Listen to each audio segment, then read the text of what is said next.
Physics में हमारा topic है कार्य ऊर्जा और शक्ति। ये क्लास 9th का भी टॉपिक है, क्लास 11th का भी टॉपिक है। अब हम इस पर डिस्कस करें कि कार्य ऊर्जा और शक्ति होता क्या है। दैनिक जीवन में हम कार्य की बहुत सारे अर्थ समझते हैं। कार्य जैसे हम चलते हैं वो कार्य हुआ, है ना। कोई चीज उठा रहे हैं वो कार्य हुआ, एक्सरसाइज कर रहे हैं वो कार्य हुआ। एक जगह से मतलब कोई भी हम कहते हैं कि हमने कार्य किया, हमने एक जगह से दूसरे जगह यात्रा की, हमने कहा कार्य किया। हमने कोई किसी के कुछ हमने कहा कि आपका हमने पढ़ाई कर ली, आपका हमने दिया हुआ टास्क कंप्लीट, हमने एक कार्य किया। लेकिन सब तरह के बौद्धिक कार्यों को यहाँ चर्चा नहीं हो रही है। यहाँ जब भी चर्चा हो रही है तो भौतिक कार्यों की चर्चा हो रही है। और भौतिकी में कार्य उसे कहेंगे जिसमें विस्थापन होगा। जब तक हम किसी कार्य, जब तक हम बल लगाएं और बल के द्वारा उसमें विस्थापन ना हो तो हम कहेंगे कार्य नहीं होगा। तो कार्य की परिभाषा उसी तरह से प्रकार की परिभाषा दी जाएगी कि यदि हम किसी वस्तु पर बल लगाएं और उसमें यदि विस्थापन उत्पन्न हो तो हम कहेंगे उसमें कार्य हुआ।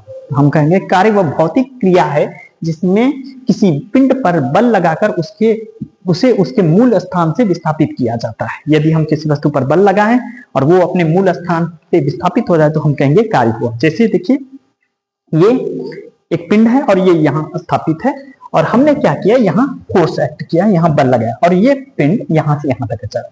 तो इसका मूल स्थान यहाँ है और इसने मूल स्थान से ये यहाँ विस्थापित हुआ। हमने कहा कि पिंड पर कुछ कार्य हुआ, तो बल लगाते हैं और बल के कारण उसमें विस्थापन उत्पन्न हो तो हम कहेंगे कार्य हुआ। बल की परिभाषा आप जानते हैं, बल वह भौतिक कारण है जो किसी वस्तु पर लगकर उसके बाहरी स्थिति में परिवर्तन लाता है या लाने की चेष्टा करता है। तो जब परिवर्तन ला दे, उसमें कुछ चेंजिंग ला दे, उसमें विस्थापन ला दे, तब हम कहेंगे कि कार्य हुआ। समझे? तो हम कहेंगे कि बल के द्वारा किसी वस्तु में लाए परिवर्तन क्या परिमाण बल के कार्य कहलाएगा। अगर वो चेंजिंग आ जाएगा, हम बल भी काउंट कर रहे हैं, उसकी दिशा में विस्थापित हो रहा हो, जहां हम बल लगा रहे हैं उसके दिशा में विस्थापन हो रहा है, तो दोनों के प्रोडक्ट को हम कार्य की परिभाषा करेंगे।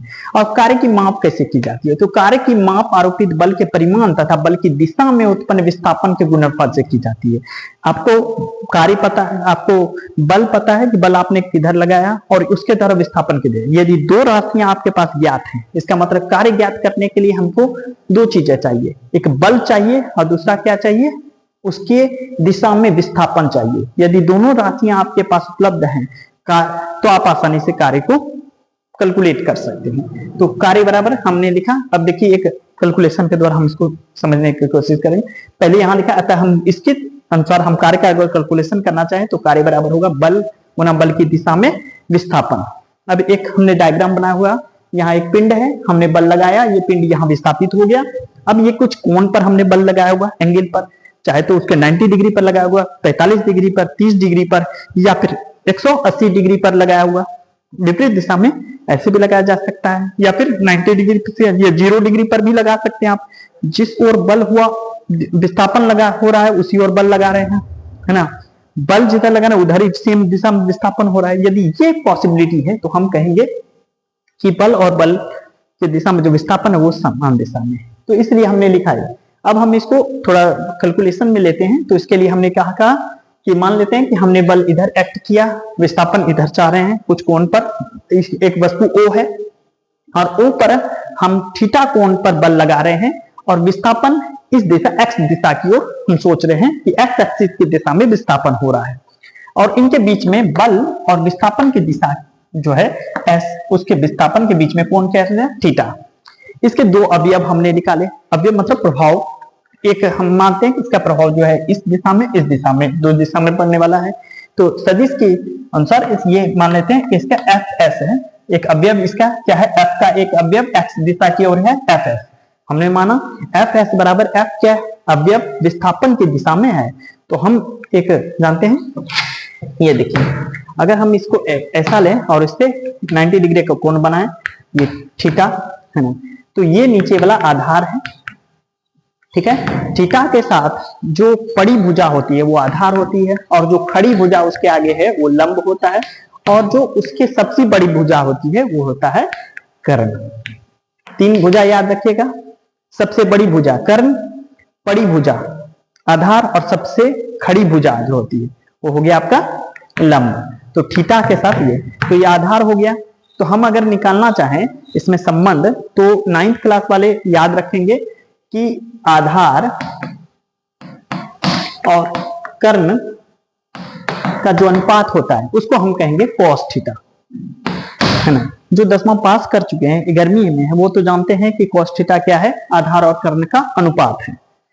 उससे पहले वाले जो लोग हैं 9th क्लास के, उनको ये पता नहीं होता है, तो वो जान रहे हैं कि cos थीटा बराबर आधार बटे कर्ण, इन दोनों का रेशियो आप तक का याद रखेंगे ऐसे ही कि cos थीटा बराबर b/h, बेस बाय हाइपोटेन्यूज, ये मान लेंगे ये है। तो इस हिसाब से यदि ये f है और इसका निकालना चाहें तो cos थीटा बराबर b, आधार, आधार क्या है, आधार मान लेते हैं ये fs है, तो हमने लिखा fs, ठीक है, और कर्ण क्या है f, और ये है cos थीटा। तो fs निकालना चाहें तो हमारे पास होता है cos थीटा इंटू fs, ठीक है।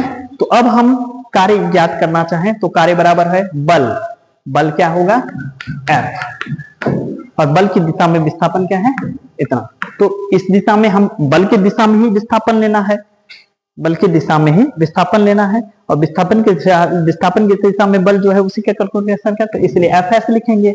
अब Fs की जगह हम क्या लिख सकते हैं, F cos थीटा, जैसे हमने ज्ञात किया है F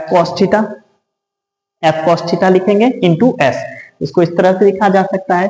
और इसको अगर cos थीटा हटा दें तो वेक्टर सदिश के रूप में, ये सदिश ऊपर यदि किसी पर तीर का चिन्ह दे देते हैं तो उसको सदिश कहा जाता है, सदिश के रूप में f डॉट s लिखेंगे। अब ये डॉट क्यों लिखा, क्रॉस क्यों नहीं लिखा है, तो सदिश देख लिया आपने, सदिश में क्या होता है कि इसमें अंतर आ जाता है।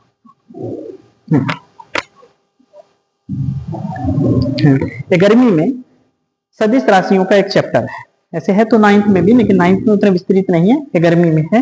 तो गर्मी में ये हमारे पास क्या है कि दो प्रकार के गुणनफल होते हैं, एक डॉट बी और एक क्रॉस बी, है ना।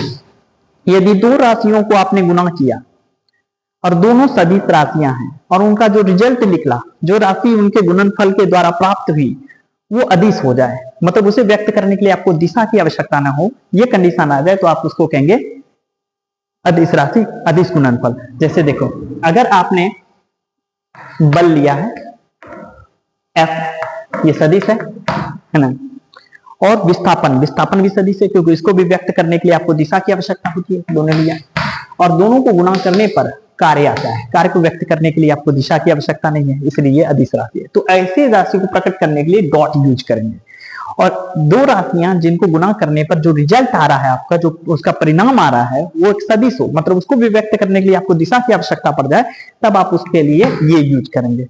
जैसे आपने m, है ना, गुना a यूज किया, a क्या है, त्वरण है, और इसलिए जो प्रोडक्ट हमारे पास आता है वो आता है F, बल एक सदिश राशि है, ठीक है। अब देखिए, तो दो चीजों को यदि गुणा करने पर जो रिजल्ट आ रहा है वो भी अगर सदिश राशि आ जाए, है ना, तो इसको सदिश गुणनफल कहेंगे। यहाँ इसको व्यक्त करने के, इसको परिमाण निकालने के लिए हम कहते हैं a डॉट b बराबर ए बी cos थीटा। इसका अगर मान निकालना चाहे तो, जहां थीटा क्या है, a और b के बीच का कोण है, इसका निकालने के लिए A B sine theta n cap, ऐसा लिखते हैं। ये n उनके बीच का कोण होता है जो दिशा बताता है, तीसरी दो को गुणा करने पर तीसरा उसकी दिशा को बताने के लिए n कैप उनके लंबवत दिशा को बता रहा हूं, तो ये सदिश गुणनफल है, इसीलिए हम डॉट यूज करते हैं। इसलिए जहां cos थीटा आ गया दोनों गुणनफल में, इसलिए हम शॉर्ट फॉर्म में इसको डॉट में लिख लिए, ठीक है। इस आधार पर हमने इसको इस तरह, ये था तो हमने इसको इस रूप में परिवर्तित कर दिया। अब कुछ महत्वपूर्ण स्थितियां देखें। यदि इंपॉर्टेंट केसेस देखें, केस फर्स्ट, कुछ चीजें याद रखेंगे आप। cos 0 डिग्री का मान 1 होगा, cos 30 डिग्री का मान 30 डिग्री का मान √3/2 होगा, cos 45 का मान 1/√2 होगा, cos 60 का मान 1/2 होगा और cos 90 का मान 0 होगा और cos 180 डिग्री का मान -1 होगा। इन मानों को आप याद रखेंगे। इस केस में केस 1 लेते हैं, जब आपका थीटा बराबर 0 डिग्री है। 0 डिग्री का मतलब है कि आपने जहां बल लगाया है, बल यदि इस दिशा में लग रहा है और विस्थापन भी दोनों एक ही दिशा में है, तो इनके बीच का कोण क्या आ रहा है? 0 डिग्री। बल लग रहा है और विस्थापन भी उसी दिशा में, अर्थात बल और विस्थापन दोनों एक दूसरे के समांतर हों या एक ही दिशा में लग रहे हों, तो ऐसी स्थिति में थीटा क्या है? 0 है। अब थीटा 0 है तो आप लिखेंगे W equal to F S cos 0 degree, और कॉस 0 डिग्री बराबर 1 लिखा तो हो गया एफ एस, डायरेक्ट निकल गया एफ एस। इस दिशा में अगर ऐसी दशा होती है कि W equal to F S निकल रहा है ना, तो कार्य अधिकतम होगा, अधिकतम कार्य। डायरेक्ट आप बल और विस्थापन को गुणा कर दीजिए, जितना रिजल्ट आएगा वो कार्य का परिमाण निकल जाएगा। तो ये तब होगा जब दोनों एक ही दिशा में कार्य कर, एक ही दिशा में एक्ट हो रहे हो, एफ और एस दोनों की दिशा एक ही हो, अर्थात दोनों के बीच का कोण कितना हो? 0। तो ये कार्य होगा, इसको कहेंगे W मैक्स। ये कब निकलेगा? जब दोनों के बीच में कोण 0 डिग्री होगा। सेकंड केस में लेते हैं, केस सेकंड। जब इसमें से कोई कोण उठा लेते हैं, जैसे 60 डिग्री होगा, 60 डिग्री ले लेते हैं कॉस, जब थीटा इक्वल टू 60 डिग्री, जब दोनों के बीच में 60 डिग्री का कोण बन रहा हो, एफ है और ये एस है, दोनों के बीच में कितना है? 60 डिग्री का कोण। ऐसी स्थिति में W निकालने की कोशिश करें तो एफ एस कॉस 60 डिग्री है ना, और कॉस 60 डिग्री का मान कितना होता है? 1/2। तो हम देंगे एफ एस।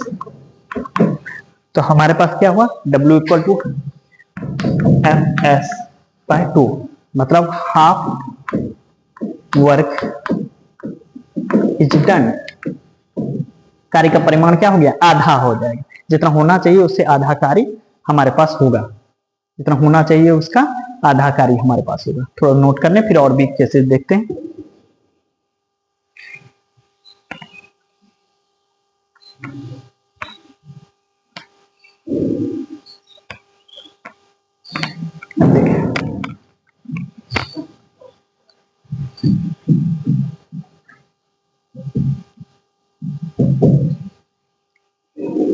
तीसरी स्थिति देखें, केस थर्ड।